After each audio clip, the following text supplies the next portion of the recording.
أشهد أن لا إله إلا الله وحده لا شريك له وأشهد أن محمدا عبده ورسوله أما بعد فأعوذ بالله من الشيطان الرجيم بسم الله الرحمن الرحيم الحمد لله رب العالمين الرحمن الرحيم مالك يوم الدين إياك نعبد وإياك نستعين اهدنا الصراط المستقيم صراط الذين أنعمت عليهم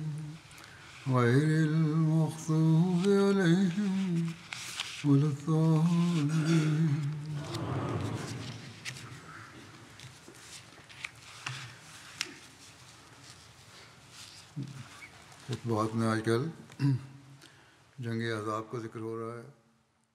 Dans mes sermons ces jours-ci, j'évoque la bataille d'Al-Ahzab.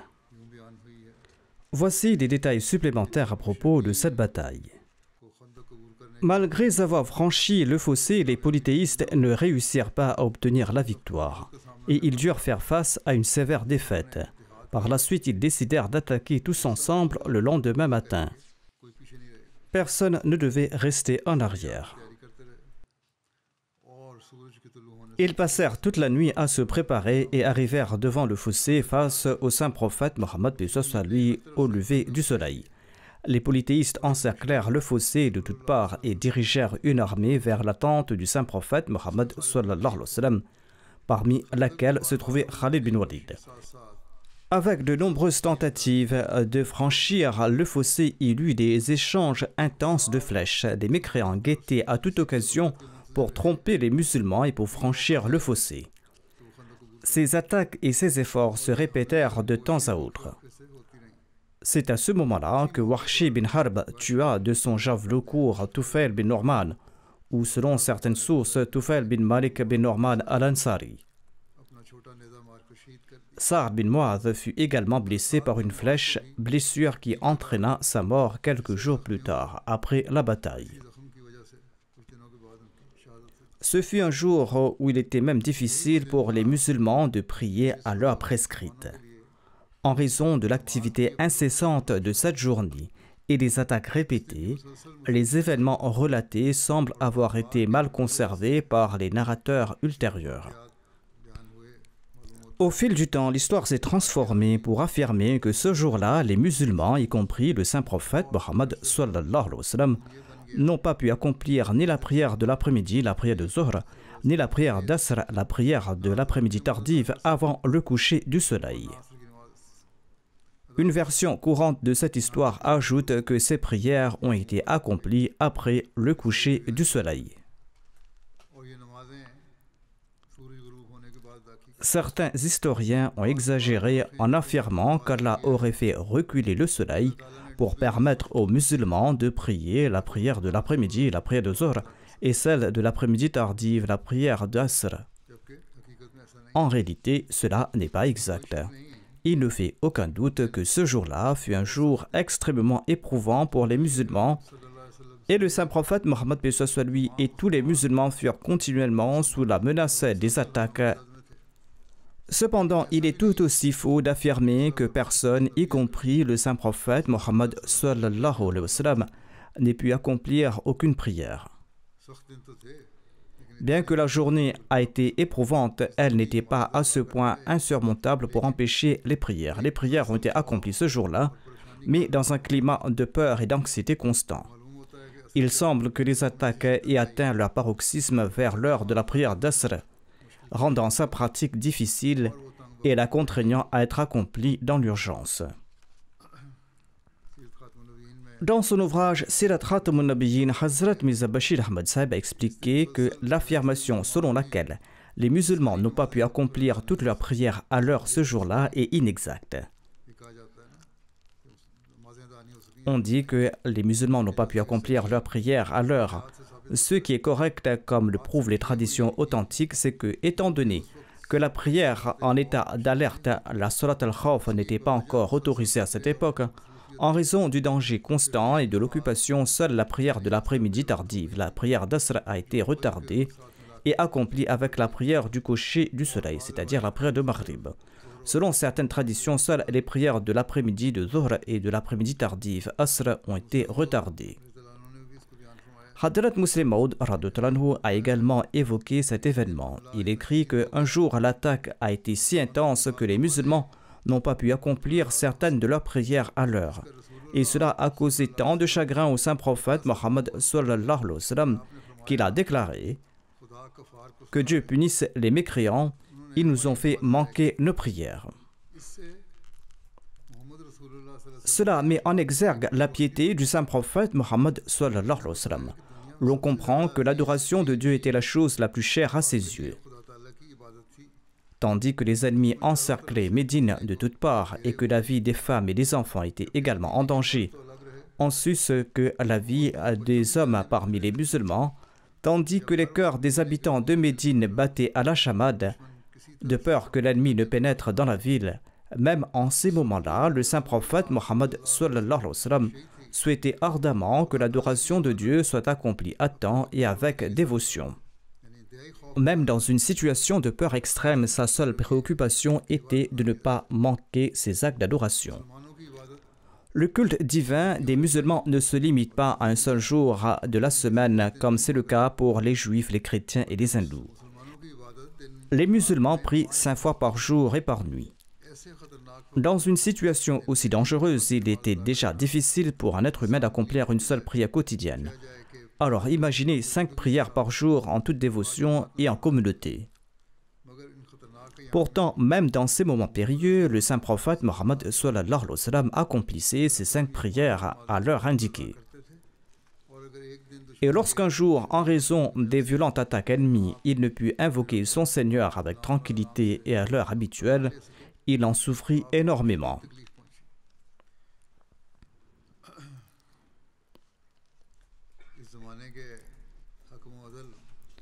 Le juge et arbitre de notre époque, le Messie premier l'Islam, a examiné tous ces récits qui mentionnent l'accomplissement de ces prières pendant la nuit et il a jugé ces récits comme faibles.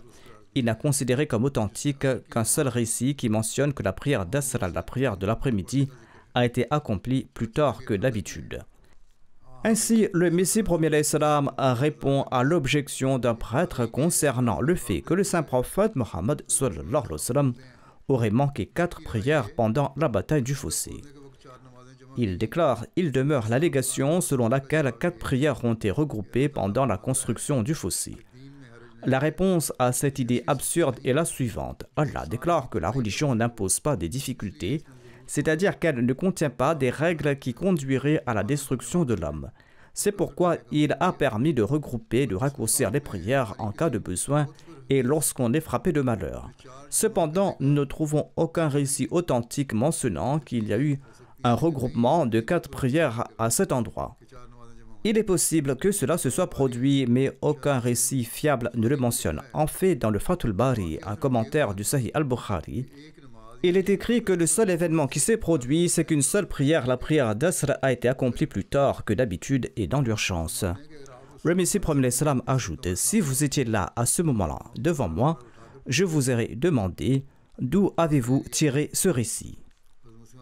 Le Messie premier l'Islam s'adresse ainsi à son opposant et lui demande « D'où avez-vous tiré ce récit ?»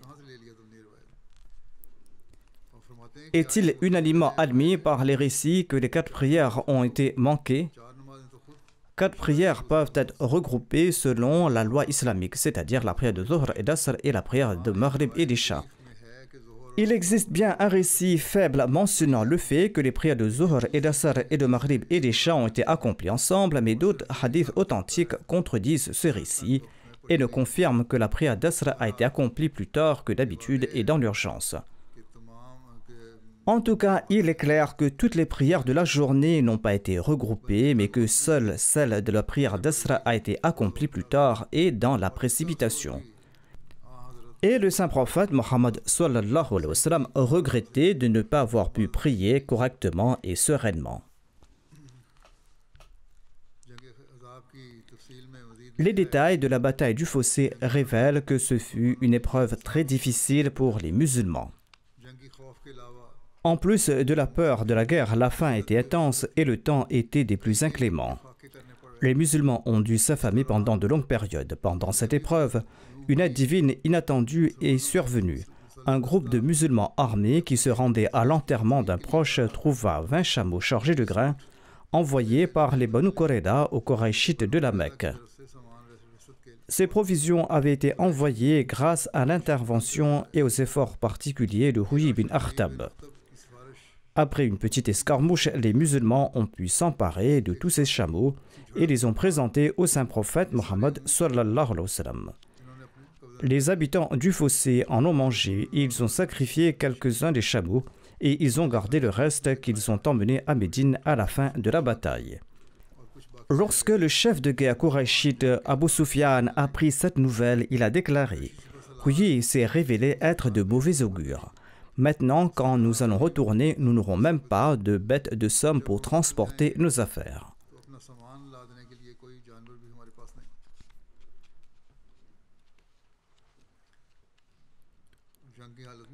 Dans le contexte de la guerre, s'emparer de leurs provisions était tout à fait légitime vu que les musulmans étaient assiégés. Le saint prophète Mohammed lui a également prononcé une malédiction contre les confédérés. D'après Jabir bin Abdullah, l'envoyé d'Allah sallallahu alayhi wa sallam est venu un lundi, un mardi et un mercredi, entre le midi et l'après-midi. Il s'est couvert de son châle et il s'est levé, et ensuite il a élevé ses mains au ciel pour maudire les confédérés ennemis.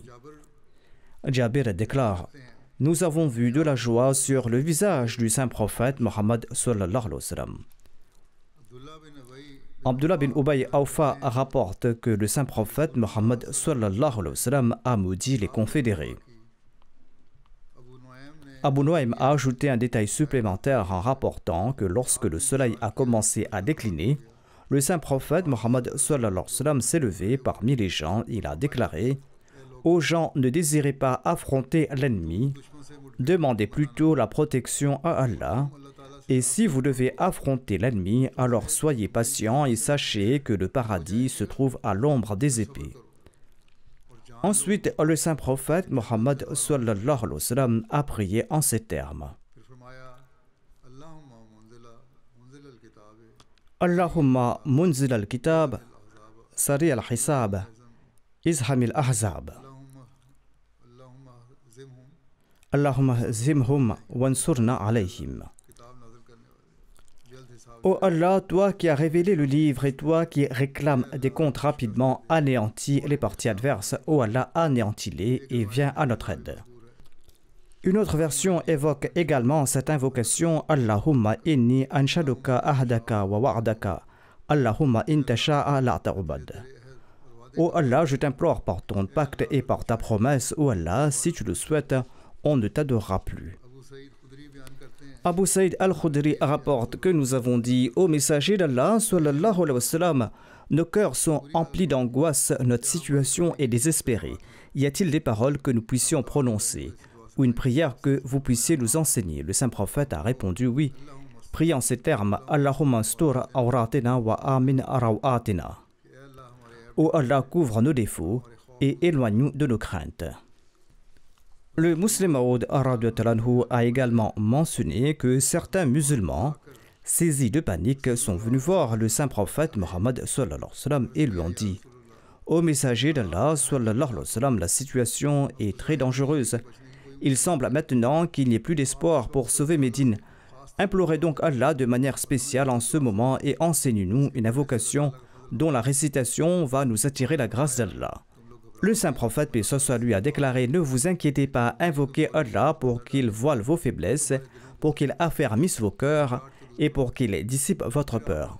Ensuite, il a prié en ces termes: Allahumma munzil al-kitab, sari al-hisab, ihzim al-ahzab. Allahumma ihzimhum wa zalzilhum. Il a également récité cette invocation Ya Sarikh al-Makrouwina, Ya Mujib al-Mustarrina, Ikshif Hammi wa Ghammi wa Karbi, Fa innaka tara ma nazala bi wa bi ashabi. Ô Allah, toi qui m'as révélé le livre, toi qui demandes des comptes rapidement de ses serviteurs, anéantis les parties adverses.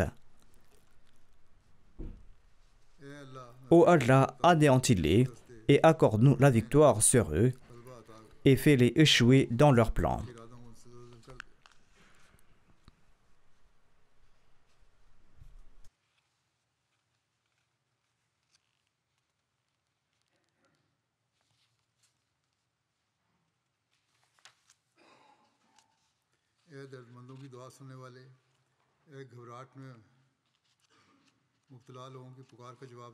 La traduction de la prière suivante est comme suit. Ô celui qui répond à la supplication de celui qui implore, ô celui qui répond à l'appel des affligés. Dissipe ma tristesse, dissipe ma peur et mon angoisse, car tu connais ma situation et tu connais la situation de mes compagnons.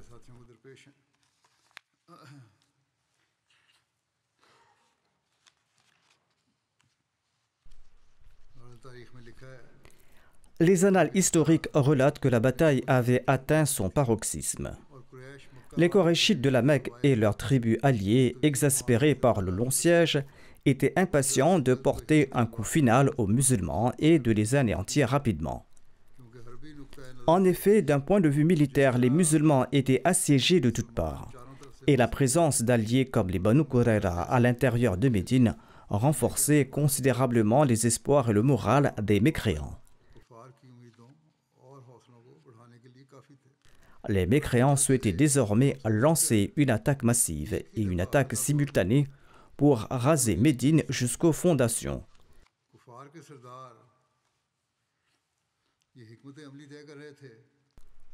Les chefs païens étaient en train d'élaborer cette stratégie, ignorant que tandis qu'ils tramaient leur complot, Allah avait déjà mis en œuvre son plan divin.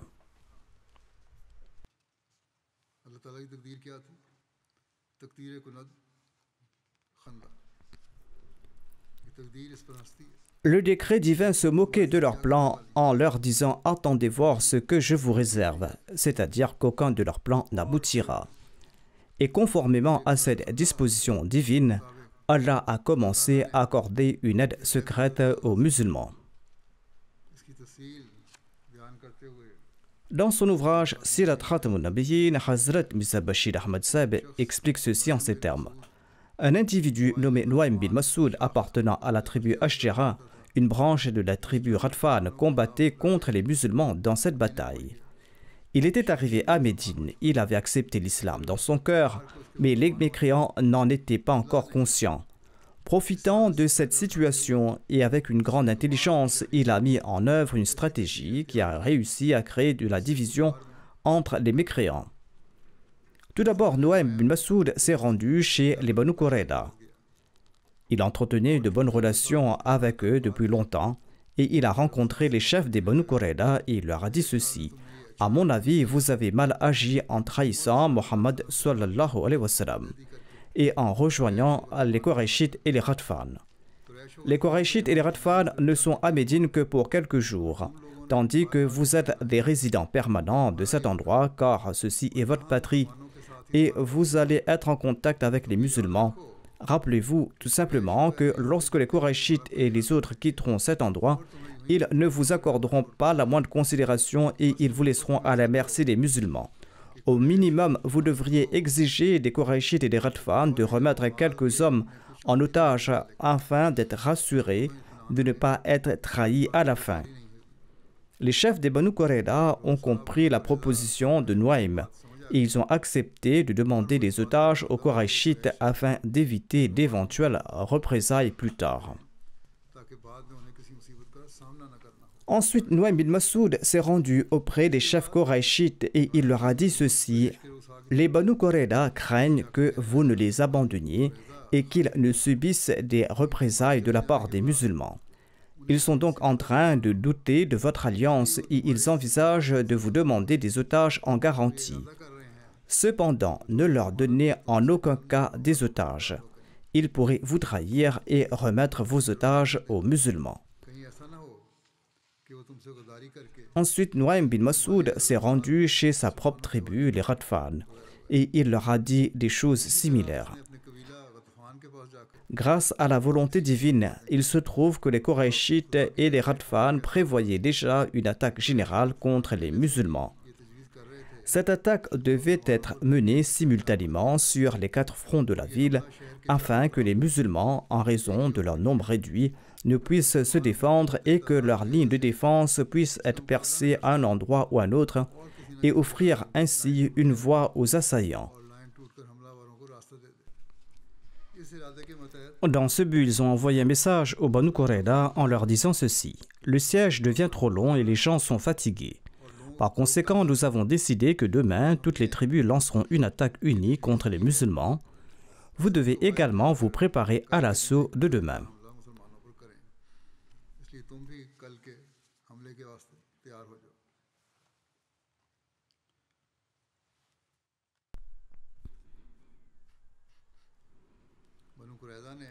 Les Banu Qurayza, qui avaient déjà parlé avec Nuaym bin Masoud, ont répondu: demain est notre jour de sabbat et nous ne pouvons pas combattre demain. De toute façon, tant que vous ne nous remettrez pas quelques otages en garantie que vous ne nous trahirez pas à la fin, nous ne pourrons pas participer à cette attaque. Lorsque les Koraïchites et les Ghatfan ont reçu cette réponse des Banu Qurayza, ils ont été stupéfaits et ils ont déclaré: Nuaym a dit vrai, il semble que les Banu Qurayza ont l'intention de nous trahir. D'autre part, les Banu Qurayza ont reçu la réponse des Koraïchites et des Ghatfan. Ils leur disaient ceci: nous ne vous donnerons aucun otage. Si vous souhaitez venir en soutien, faites-le sans aucune condition. En conséquence, les Banu Qurayza ont déclaré: il est vrai que Nuaym nous a donné de bons conseils, en ce sens que les Koraïchites et les Ghatfan n'ont pas de bonnes intentions. Ainsi, la stratégie intelligente de Nuaym a réussi à créer des divisions et des dissensions au sein du camp des mécréants. Telle est la stratégie employée par Nuaym. L'aspect le plus remarquable est que même dans une mission aussi délicate, Nuaym n'a rien dit qui puisse être classé comme un mensonge flagrant.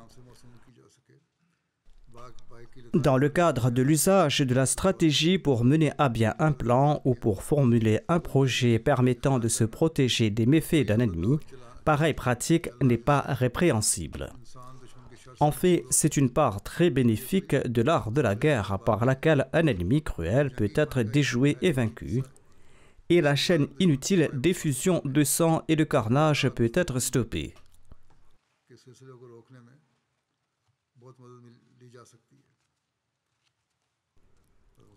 Hadrat Muslim Maud explique ceci. Quelques jours plus tard, les deux camps ont décidé d'attaquer soudainement les musulmans à l'heure convenue. Mais à ce moment-là, l'aide d'Allah s'est manifestée d'une manière étonnante. Les détails sont les suivants. Un homme nommé Nuaym appartenant à la tribu Ghatfan était musulman en son cœur. Cet homme était venu avec les mécréants, mais il attendait une occasion afin de pouvoir aider les musulmans. Mais que pouvait faire un seul homme? Lorsqu'il a constaté que les Juifs s'étaient alliés aux mécréants et qu'il ne voyait plus aucun moyen apparent de protéger les musulmans, il en a été tellement affecté qu'il a décidé de faire quelque chose pour mettre fin à ces troubles. Ainsi, lorsqu'il a été décidé que les deux camps attaqueraient ensemble à un jour donné, Nuaym est parti voir les Banu Qurayza et il leur a dit ceci: si l'armée arabe s'enfuit, dites-moi ce que feraient les musulmans de vous. Vous avez conclu un pacte avec les musulmans, imaginez la punition que vous allez recevoir pour avoir rompu ce pacte. Les cœurs des Juifs ont été emplis de peur et ils ont demandé: que devons-nous faire en ce cas? Nuaym leur a dit ceci: lorsque les Arabes vous demanderont de les rejoindre dans une attaque commune, exigez des polythéistes qu'ils vous envoient 70 de leurs hommes comme otages. en leur disant qu'ils protégeront nos forteresses et nous attaquerons Médine par l'arrière, c'est-à-dire que nous allons attaquer les musulmans. Ensuite, Nuaym s'est éloigné et il est parti trouver les chefs des polythéistes. Et il leur a dit ceci: ces juifs sont en fait les habitants de Médine. Si au moment opportun ils vous trahissent, que ferez-vous? S'ils demandent des hommes de votre part en otage pour se concilier avec les musulmans et pour obtenir pardon de leur crime, et s'ils remettent ces otages aux musulmans, que ferez-vous en ce cas? Vous devriez les mettre à l'épreuve pour voir s'ils sont loyaux ou non, et vous devez les inviter rapidement à attaquer avec vous. Les chefs des mécréants, jugeant ce conseil sage, ont envoyé un message aux Banu Qurayda le lendemain en leur disant ceci: nous voulons lancer une attaque commune, vous aussi avec vos troupes, attaquez demain. Les Banu Qurayda ont répondu: premièrement, demain est notre jour de sabbat et nous ne combattons pas le jour du sabbat. Donc nous ne pouvons pas nous battre ce jour-là. Deuxièmement, nous sommes les habitants de Médine et vous êtes quant à vous les étrangers. Si vous abandonnez le combat et partez, qu'adviendra-t-il de nous? Par conséquent, donnez-nous 70 de vos hommes en otage. Et ce n'est qu'à ce prix que nous allons participer au combat. Comme les mécréants avaient déjà des doutes, ils ont refusé de satisfaire cette demande des Juifs et ils ont déclaré: si votre alliance avec nous était sincère, il n'y aurait pas lieu à ce genre de demande. Cet événement a suscité des doutes dans le cœur des Juifs et les mécréants ont également commencé à douter. Et comme c'est souvent le cas, lorsque les doutes s'installent dans les cœurs, l'esprit de bravoure s'éteint également.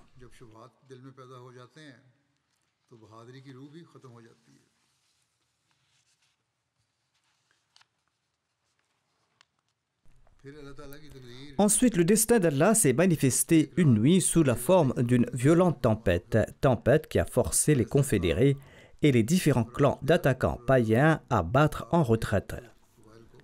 Ibn Ishaq a décrit cet événement de la manière suivante. Il a déclaré: Allah envoya une tempête si puissante pendant une nuit très froide qu'elle renversa les chaudrons des païens et dispersa leurs ustensiles. Al-Baladuri a écrit à ce propos: ensuite Allah aida les musulmans contre les païens au moyen d'une tempête. C'était une tempête jaune qui les aveugla. La tempête a semé la faiblesse et la lâcheté parmi eux, et les païens ont battu en retraite et ont quitté leur campement. Le vent continuait de souffler sur eux et les anges les ont enveloppés. Leurs yeux ont été crevés et ils sont partis de là. Hazrat Mirza Bashir Ahmad Sahib explique à ce propos: il était possible que les efforts pacifiques de Nuaym bin Masoud soient partis à l'eau et qu'après un faux pas et une secousse temporaire, les mécréants retrouvèrent leur unité et leur fermeté. Cependant, par la volonté de Dieu, il se trouva que suite à ces événements, des vents violents soufflèrent la nuit. Comme le campement des mécréants était situé sur une plaine ouverte, cela se transforma en une tempête féroce. Les tentes furent déracinées et les couvertures s'envolèrent, et les marmites renversées, et une pluie de sable et de cailloux commença à remplir les oreilles et les yeux et les nez des gens.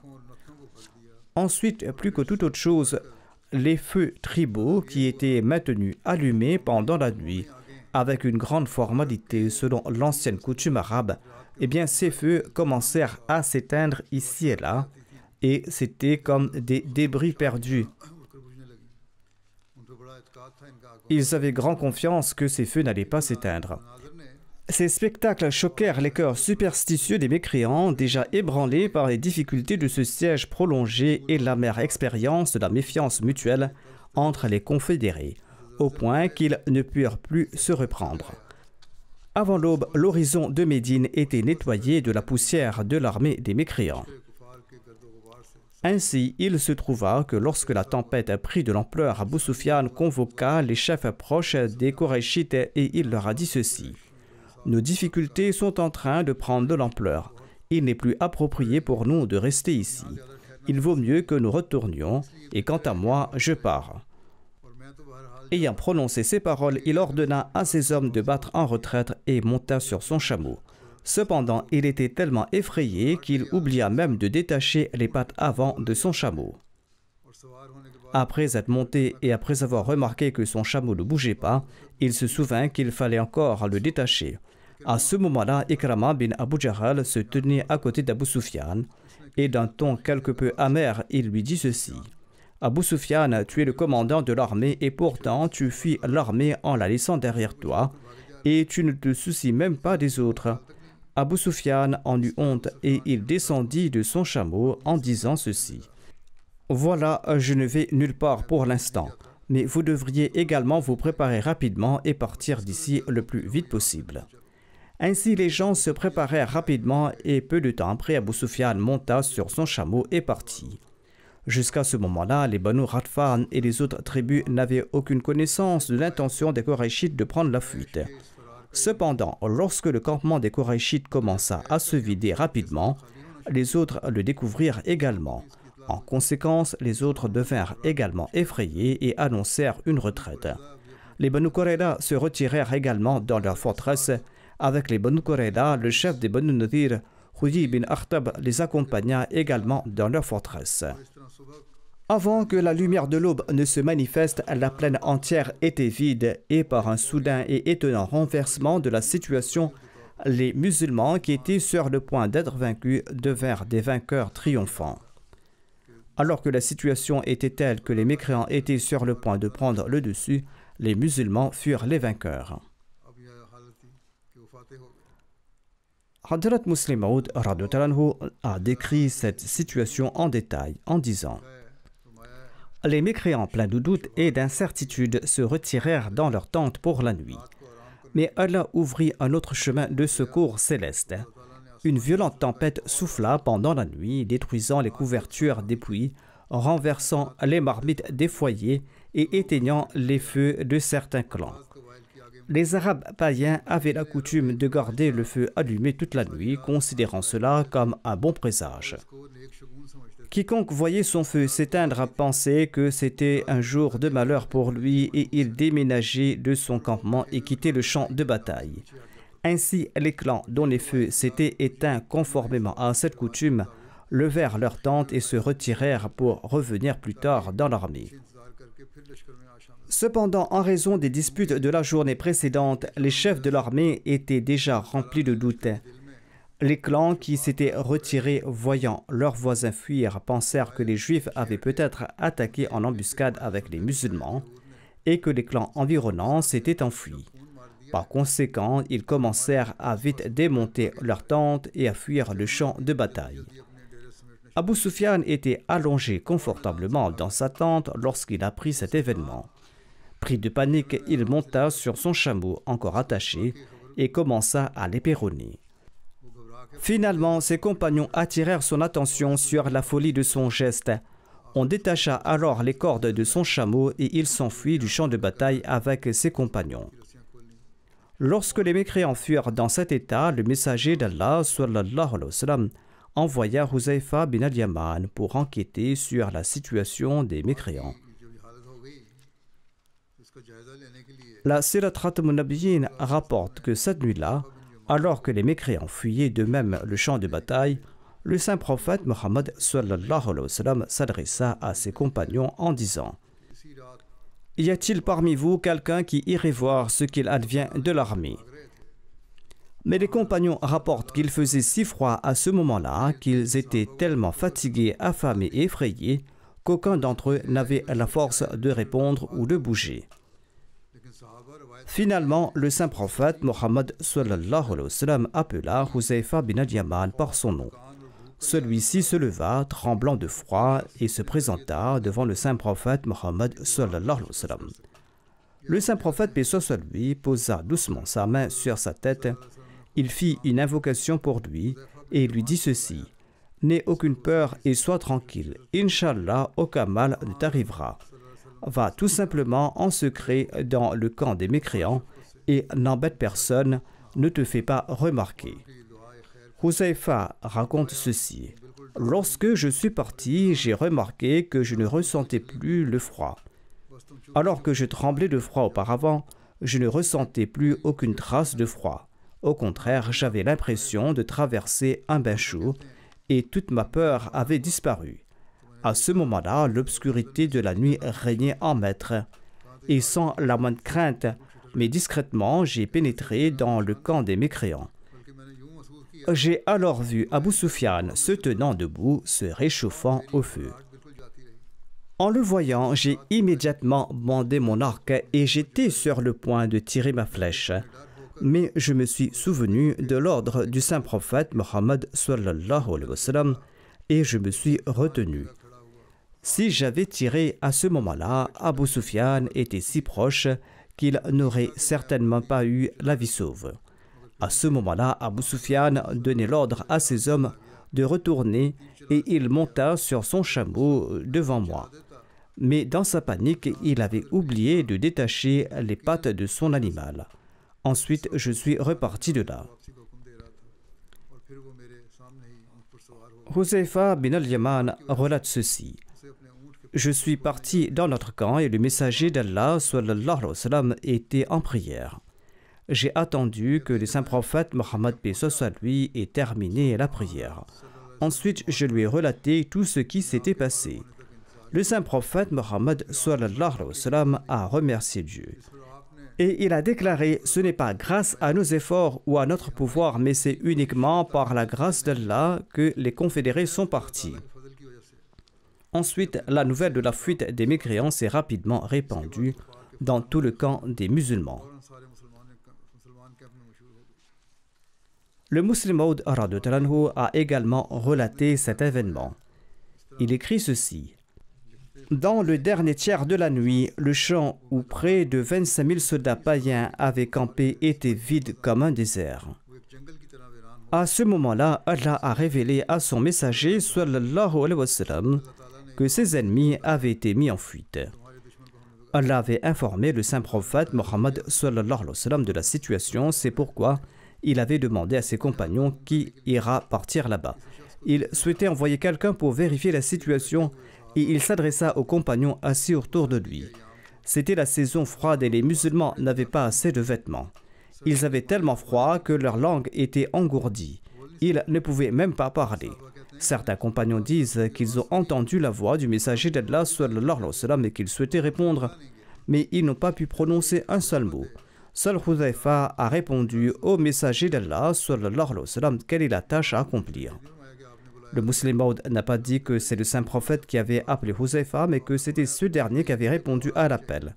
L'envoyé d'Allah a déclaré « Non, j'ai besoin de quelqu'un d'autre ». Ensuite, il a demandé « Y a-t-il quelqu'un » Mais en raison du froid intense, même ceux qui étaient éveillés n'ont pas pu répondre. Huzaifa a de nouveau dit « Je suis ici au messager d'Allah ». Finalement, le saint prophète a envoyé Huzaifa en disant « Allah m'a informé qu'il a mis nos ennemis en déroute. Va voir quelle est la situation de l'ennemi ».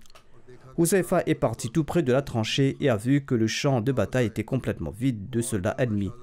Il est revenu en prononçant la profession de foi. Il a confirmé la prophétie du saint prophète Mohammed paix soit lui et il a déclaré que l'ennemi avait fui le champ de bataille.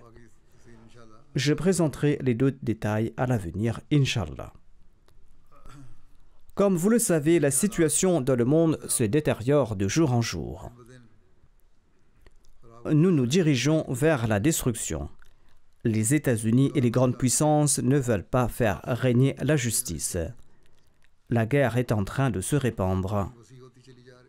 Qu'Allah protège les Ahmadis et les innocents de ces terribles conséquences.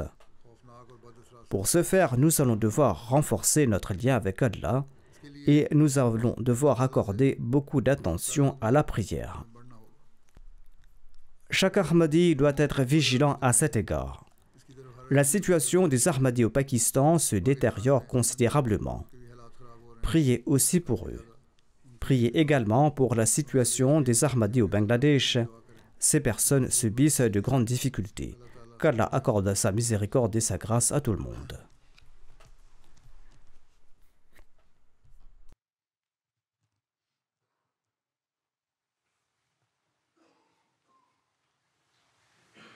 Alhamdulillah, alhamdulillah, nahmaduhu wa nasta'inuhu wa nastaghfiruh wa nu'minu bihi wa natawakkalu alayh wa na'udhu ونعوذ بالله من شرور أنفسنا ومن سيئات أعمالنا من يهده الله فلا مضل له ومن يضلل فلا هادي له ونشهد أن لا إله إلا الله ونشهد أن محمدا عبده ورسوله عباد الله رحمكم الله إن الله يأمر بالعدل والإحسان وإيتاء ذي القربى وينهى عن الفحشاء والمنكر